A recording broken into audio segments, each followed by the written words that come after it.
अस्मत् श्री गुरुचरणारविन्दाभ्यां नमो नमः। श्री रामचंद्र परब्रह्मणे नमो नमः। विश्वेश्वरं सांबमूर्तिं प्रणिपत्य गिरं गुरुं टीकां शिशुयतां कुर्वे तर्कसंग्रह दीपिका। अस्माभिः तर्कसंग्रहमूले पठितमेव आसीत् रूपलक्षणं चक्षुर्मात्रग्राह्यगुणः रूपमिति। तत्र मात्रपदेन चक्षुरिन्द्रियग्राह्यत्वे सति चक्षुर्भिन्नेन्द्रिय अग्राह्यत्वे सति गुणत्वं रूपस्य लक्षणं गुणत्वं। यतः रूपे गुणत्वं वर्तते, चक्षुषा गृह्यते, चक्षुर्भिन्नेन्द्रियेण रूपं न गृह्यते इत्यादिकम् अस्माभिः दृष्टम् आसीत्। तत्र मूले एवं वर्तते, रूपम् इत्युक्ते सप्तविधम् इति। तच्च शुक्ल नील पीत रक्त हरित कपिशचित्रभेदात् सप्तम्। सप्तरूपं सप्तत्वं संख्या खलु, संख्यापि गुणः, रूपमपि गुणः, गुणे गुण अनङ्गीकारं वर्तते। कथं एवं वक्तुं शक्यते सप्तरूपमिति इत्युक्ते सप्त इत्यत्र अपेक्षा बुद्ध्या अयम् एकः अयम् एकः अयम् एकः अयम् एकः इत्येव सप्त तत्र उक्तमासीत्। सप्तविधरूपं तत्र पृथिवी जलतेजो रूपं कुत्र कुत्र वर्तते इत्युक्ते पृथिव्यां वर्तते, जले वर्तते, तेजसि वर्तते। नवद्रव्येषु पृथिवी जलतेजो वृत्तिः, अन्यत्र नास्ति रूपं। तत्र पृथिव्यां सप्तविधं, केवलं पृथिव्यामेव एते उक्ताः रूपं वर्तते, उक्तं रूपं वर्तते। एवं भेदात् सप्तरूपं। जले केवलम् अभास्वरशुक्लरूपं वर्तते, तेजसि केवलं भास्वरशुक्लरूपं वर्तते इत्यादिकमपि अस्माभिः पठितमेव आसीत्। न्यायबोधिन्यां किं रूपं रक्षयति चक्षुः इति। चक्षुर्मात्रग्राह्यत्व विशिष्टगुणत्वं रूपस्य लक्षणं। गुणत्वम् अधिकरणं विशेष्यं भवति, तस्य विशेषणं चक्षुर्मात्रग्राह्यत्वम्। अतः विशेषणविशेष्यत्वं विशिष्टं भवति ज्ञानं। चक्षुर्मात्रग्राह्यत्व विशिष्टगुणत्वं रूपस्य लक्षणम् इति वदति न्यायबोधिनिकारः। विशेष्यमात्र उपादाने रसादो अतिव्याप्ते। विशेष्यं किं भवति? गुणत्वं। केवलं गुणत्वं वदामः। किमर्थम् एतत् सर्वम् इत्युक्ते गुणत्वं गुणाः 24 गुणाः, 24 गुणेषु गुणत्वं वर्तते खलु। केवलं गुणत्वं वदामः चेत् यदि तत्र किं भवति, रूपं विहाय सर्वत्र 23 गुणेषु अतिव्याप्तिः स्यात् खलु, गुणत्वं वर्तते खलु तत्र। अतः विशेष्यमात्र उपादाने रसादो अतिव्याप्तिः भवति। अतः चक्षुर्मात्रग्राह्यत्व विशेषणम्। अतः एव एतद् विशेषणम् अवश्यं। चक्षुर्मात्रग्राह्यत्वं, मात्रा इत्युक्ते केवलं, मात्रपदेन कैवल्यार्थम् अत्र वर्तते। केवलं चक्षुषा एव गृह्यते इति तृतीयार्धः, तत्र अन्यत् विषयमपि वर्तते। चक्षुर्मात्रग्राह्यत्वविशिष्टगुणत्वं रूपस्य लक्षणं। तत्र यदि चक्षुर्मात्रग्राह्यत्वमेव वदामः, तावन्मात्र उपादाने किं भवति इत्युक्ते रूपत्वे अतिव्याप्तिः। अस्माकम् एकः नियमः अस्ति, येन इन्द्रियेण या व्यक्तिः गृह्यते तेनैव इन्द्रियेण तद्गतव्यक्तेः जातिः तदभावश्च गृह्यते। अतः चक्षुरिन्द्रियेण यदि रूपं गृह्यते तदा चक्षुरिन्द्रियेणैव रूपत्वं रूपाभावः अपि गृह्यते। तत्र रूपं रूपत्वं, तत्र यदि गुणत्वं नास्ति चेत् तत्र अतिव्याप्तिः भवति। यदि रूपत्वे रूपः गुणं, रूपं गुणं, रूपत्वे गुणं नास्ति, रूपाभावे गुणं नास्ति, अतः गुणत्वम् आवश्यकं भवति। यो गुणः यदिन्द्रियग्राह्यः तन्निष्ठा जातिः तदिन्द्रियग्राह्यः इति नियमात् तद्वारणाय विशेष्य उपादानं। विशेष्यम् इत्युक्ते गुणम्। अतः चक्षुर्मात्रग्राह्यत्वम् इति विशेषणमपि आवश्यकं भवति, गुणत्वम् इति विशेष्यमपि आवश्यकं भवति। तदा चक्षुर्मात्रग्राह्यत्वं नाम चक्षुर्भिन्नेन्द्रिय अग्राह्यत्वे सति चक्षुर्ग्राह्यत्वम्। चक्षुर्मात्रग्राह्यत्वम् इत्युक्ते मात्रपदेन किं द्योतते, तत्र चक्षुर्भिन्नेन्द्रियैः अग्राह्यत्वम् इति स्वीकरणीयं भवति। चक्षुर्ग्राह्यत्वं मात्रपदेन किं उच्यते, चक्षुरिन्द्रियेण ग्राह्यत्वं चक्षुर्भिन्नेन्द्रियैः अग्राह्यत्वं च अपेक्षते मात्रपद अनुपादाने संख्यादिसामान्यगुणे अतिव्याप्तिः भवतु मात्रपदं किमर्थम् इत्युक्ते यदि चक्षुर्मात्रम् इति न वदामः संख्या अस्ति परिमाणम् अस्ति संयोगः अस्ति विभागः अस्ति तत्र चक्षुर्मात्रग्राह्यत्वं वर्तते वा इत्युक्ते वर्तते चक्षुर्मात्रग्राह्यत्वं मात्रं नास्ति चेत् चक्षुषा तत्र मात्रपदं नास्ति चक्षुषा ग्राह्यत्वं वर्तते चक्षुर्भिन्नेन्द्रिय अग्राह्यत्वं वर्तते वा इत्युक्ते अतः तत्र अतिव्याप्तिः भवति अतः मात्र तदिन्द्रियेण एतेषां न ग्रहणं भवेत् चक्षुर्भिन्नेन्द्रियैः ग्रहणं न स्यात् संख्यादि संख्या संयोग परिमाण एतादृकं त्वचापि स्वीकर्तुं शक्यते किन्तु तेषु तयोः चक्षुर्भिन्नेन्द्रियैः अग्राह्यत्वम् अपेक्षते चक्षुर्मात्रम् इत्युक्ते केवलं चक्षुषा ग्राह्यत्वं तत्र भवेत् इति तदर्थमेव तत्र सामान्यगुणे अतिव्याप्तिः सामान्यगुणे एतत् सर्वमपि संख्या परिमाणं संयोगः विभागः ये सर्वे सामान्यगुणाः सन्ति तत्रापि यद् अतिव्याप्तिः कथं स्यात् इति वदति तत्रापि चक्षुर्ग्राह्यत्वविशिष्टगुणत्वस्य सत्त्वात् चतुर्ग्राह्यत्वविशिष्टगुणत्वं वर्तते खलु संख्यादिरपि चक्षुषा गृह्यते संयोगः अपि चक्षुषा गृह्यते विभागः अपि चक्षुषा गृह्यते परिमाणमपि चक्षुषा गृह्यते परत्वम् एतत् सर्वमपि चक्षुषा गृह्यते और गुणत्वमपि तेषु वर्तते अतः तत्र अतिव्याप्ति रूपस्य लक्षणम् अस्माकं लक्ष्यं रूपं खलु रूपस्य लक्षणं कुर्मः खलु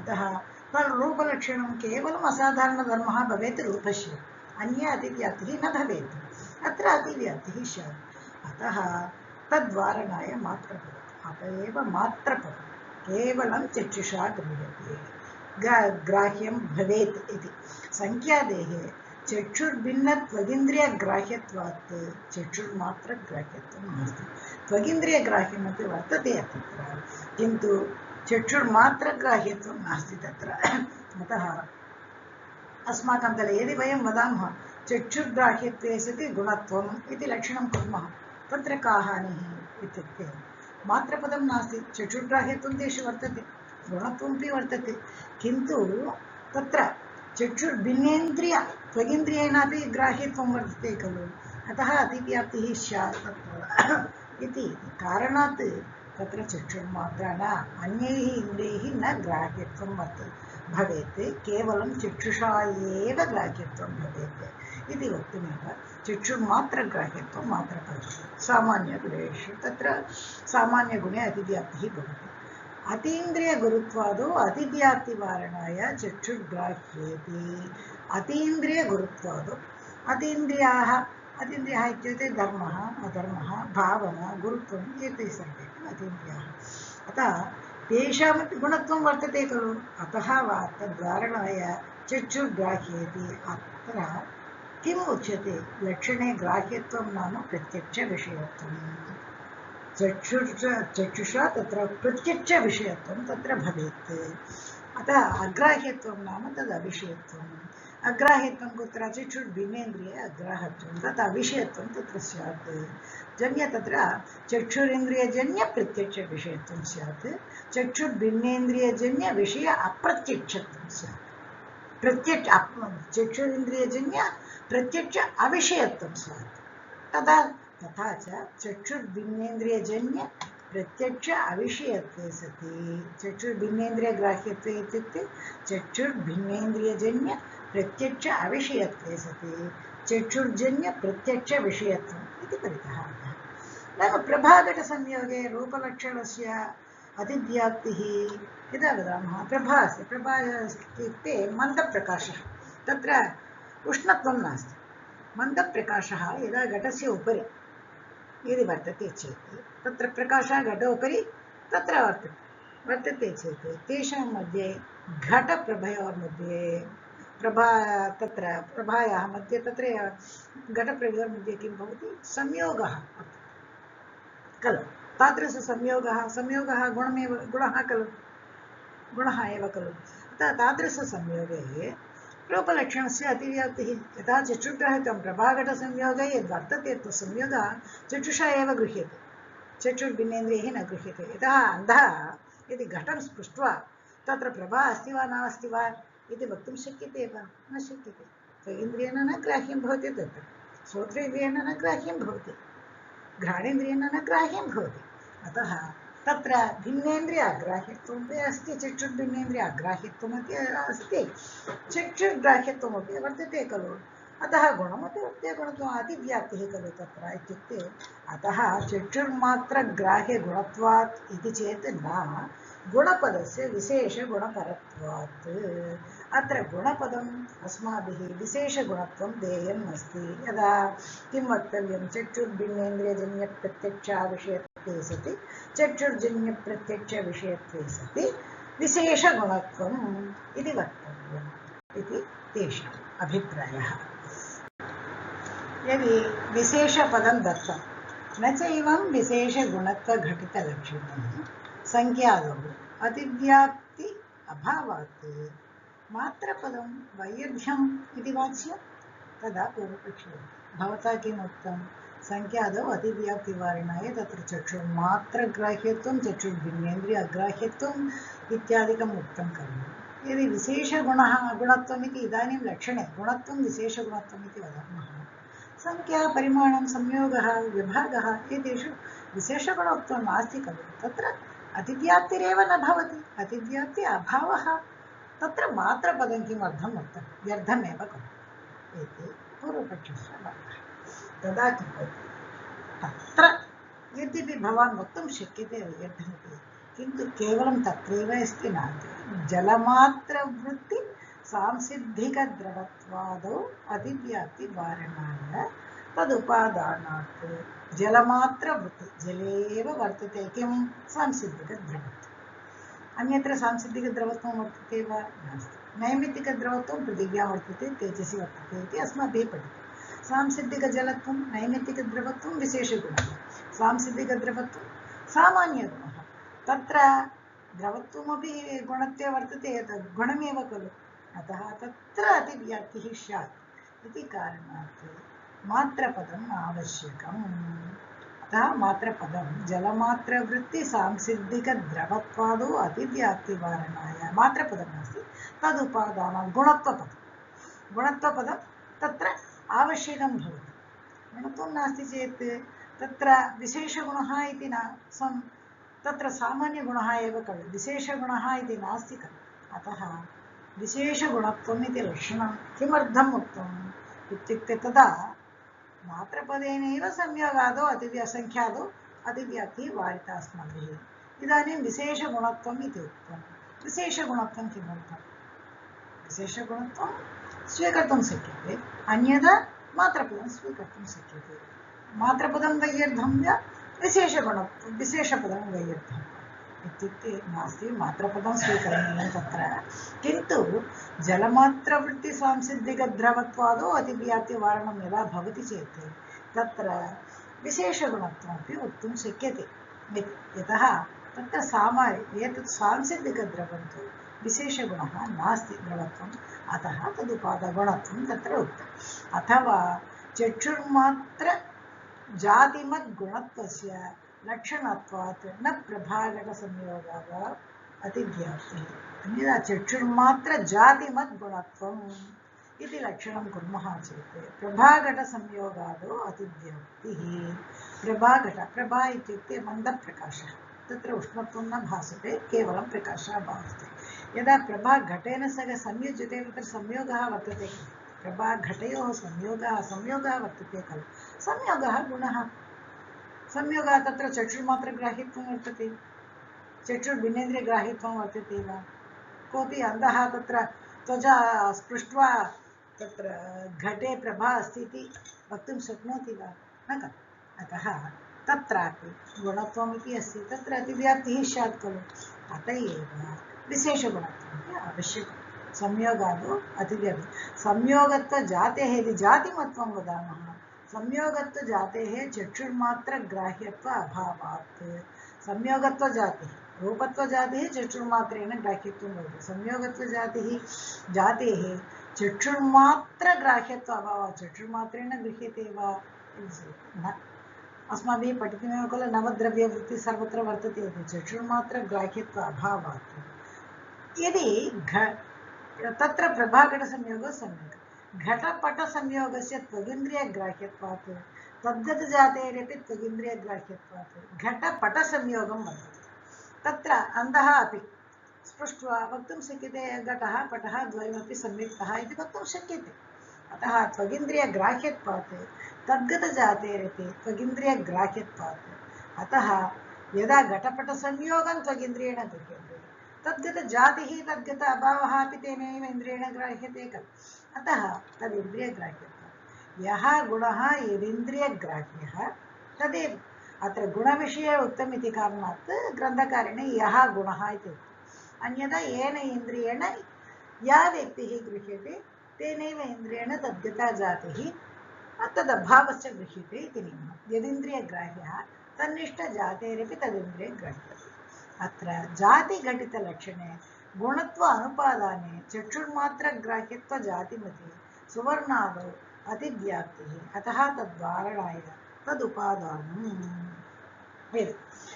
गुरुत्वस्य इदानीं वयं किञ्चित् चिन्तयामः प्रभाघटसंयोगे चक्षुरेन्द्रियग्राह्यत्वं वर्तते गुणत्वमपि वर्तते अतः अतिव्याप्तिः इति उक्तं गुणपदस्य विशेषगुणत्वपरेण संयोगस्य सामान्यगुणत्वं वर्तते इति नातिव्याप्तिः इति विशेषगुणं तत्र दत्तमस्ति यदि गुरुत्वस्य सामान्यगुणत्वेनैव वारणे सति चक्षुरेन्द्रियग्राह्यत्वदलं विफलमेव खलु यदि गुरुत्वमपि सामान्यगुणः विशेषगुणत्वम् इति उक्ते सति गुरुत्वस्यापि गुरुत्व अतीन्द्रियोः अतीन्द्रियाणां तत्र गुणत्वपदं तत्र उक्तं खलु तत्र उक्तं सति चक्षुरेन्द्रियग्राह्यत्वदलमेव विफलं खलु अतीन्द्रिय अदृष्ट्या व्याप्तिपरिहारार्थं तदा सार्थकमेव भवति अतीन्द्रिय अदृष्ट्य यद्यपि गुरुत्वे नास्ति इति वारणं भवति विशेषगुणत्वं नास्ति किन्तु अतीन्द्रिय अदृष्टे पुण्यपापो धर्माधर्मः तत्र व्याप्तिः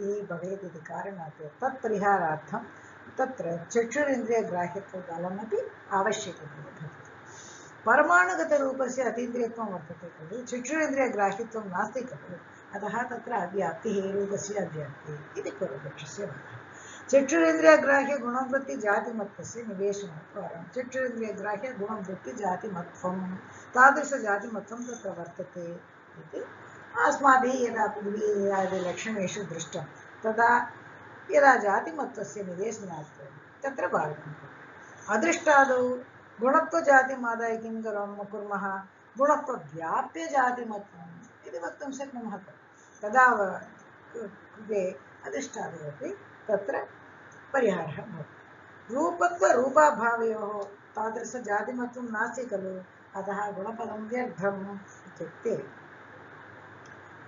तादृशगुणगत एकत्वादिजातिम् आदाय अतिव्याप्तिपरिहारार्थम् एकत्वादिजातिम् आदाय तदा अतिव्याप्तिः भवति इति कारणात् तत्रापि तादृश आवश्यकमेव भवति चित्ररूपम् इत्युक्तं चित्ररूपं तु नानारूपैः तन्तुभिः आरब्धस्य पटादेः प्रत्यक्षं भवति तत्र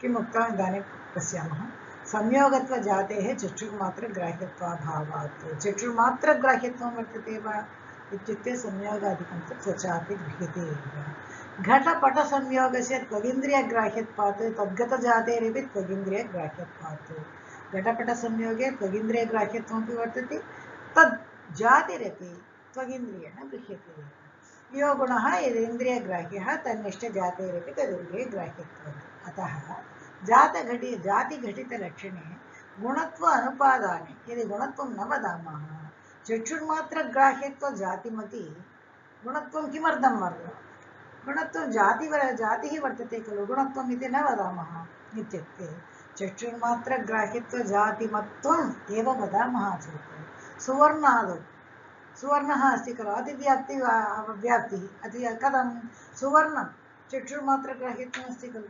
तादृशजातिमत्वम् इत्युक्ते सुवर्णं यदि अन्धस्य हस्ते सुवर्णं यदि वयं सुवर्णं दत्तं चेत् सः तत् किञ्चित् अवगम्यते, किञ्चित् हस्ते अस्ति इति।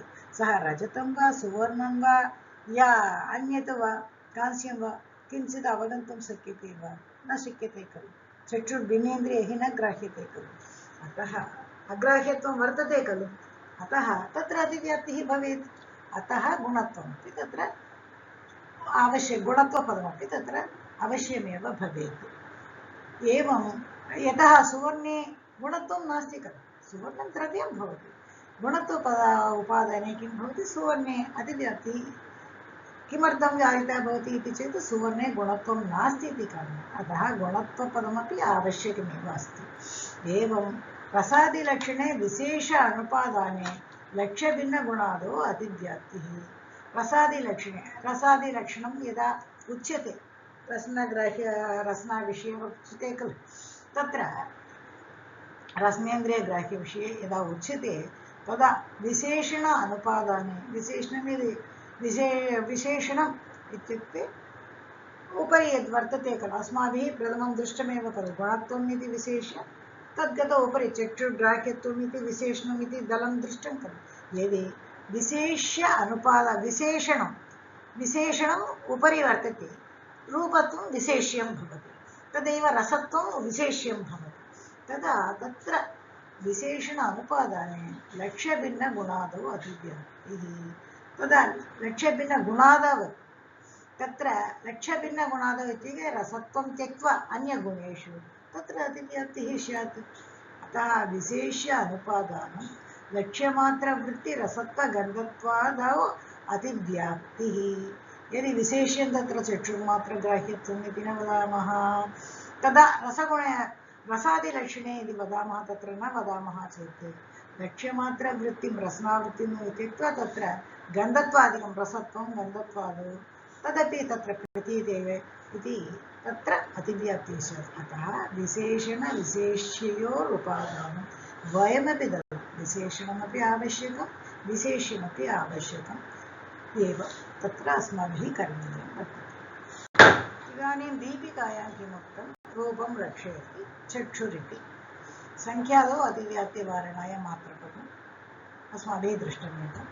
ननु रूपत्वे अतिव्याप्तिवारणाय गुणपदं तदपि दृष्टमेव। रूपत्वे रूपाभावे प्रभाभित्तिसंयोगे अतिव्याप्तिवारणाय चक्षुर्मात्रग्राह्य जातिमत्वं वाच्य तदपि दृष्टमेव। रूपं विभजते तच्च इति। ननु अव्यापवृत्ति नीलादिसमुदाय एव चित्ररूपम् इति चेत् पूर्वपक्षी भवति। अव्याप्यवृत्ति नीलादिसमुदायः एव चित्ररूपम् इति चेत् न किं भवति? दैशिक अव्याप्यवृत्तित्वं भवति तत्र। यदा स्व अवच्छेदकसम्बन्धं वर्तते, स्व अवच्छेदक अवच्छिन्न अधिकरणे स्वरूपसम्बन्धेन वृत्तिः वर्तते। अतः स्व अवच्छेदक अवच्छिन्न अभावः तत्त्वं भवति। स्वम् इत्युक्ते प्रतियोगिता भवति तत्र। तदा च रूपवति पटे परस्पर अवच्छेदकभेदेन रूपभावानामपि सत्त्वं वर्तते खलु। तदा सप्तमं चित्ररूपम् अङ्गीकार्यम् इति भावः। यदा नीलरूपमेव स्यात्, यत्र नीलरूपम् अव्याप्यवृत्तिः इति दर्शयति तत्र पटमेव न दृश्यते। यदा शुक्लरूपपटः यदि क्रियते तत्र शुक्लरूपे अव्याप्यवृत्तिः इति वदामः, तत्र पटस्य दर्शनमेव न भवति। अत एव चित्ररूपम् अस्माभिः नैयायिकैः अङ्गीक्रियते। रूपस्य अव्याप्यवृत्तित्वं नास्ति, अतः न षड्रूपसमुदायः अभ्युपगमः। अतः व्याप्यवृत्तित्वं नाम व्याप्यवृत्तिता घटकसम्बन्धेन तदधिकरणे सम्बन्धसामान्येन वर्तमानः यः अभावः तन्निरूपित तत्सम्बन्धावच्छिन्न प्रतियोगित्व अभावरूपं तत्र रूपाणाम् अव्याप्यवृत्तित्वे किं भवति? एकैकचित्ररूपस्थले अनेकरूपाणाम् एकैक तत्तद्रूपं प्रागभावम् आदिस्थले अनेकरूपप्रागभावादीनां कल्पनं भवति। अनेकरूपचित्राणि रूपाणि इत्यादिकं सर्वं भवति, तेन गौरवमेव भवति। अतः चित्ररूपं नैयायिकैः अङ्गीक्रियते। तदा न रूपस्य व्याप्यवृत्तित्वनियमात्। रूपं व्याप्यवृत्ति, रूपम् अव्याप्यवृत्तिः नास्ति। यदि घटे रूपम् अस्ति चेत् एकत्र रूपमस्ति, एकत्र रूपं नास्ति इति न वर्तते खलु।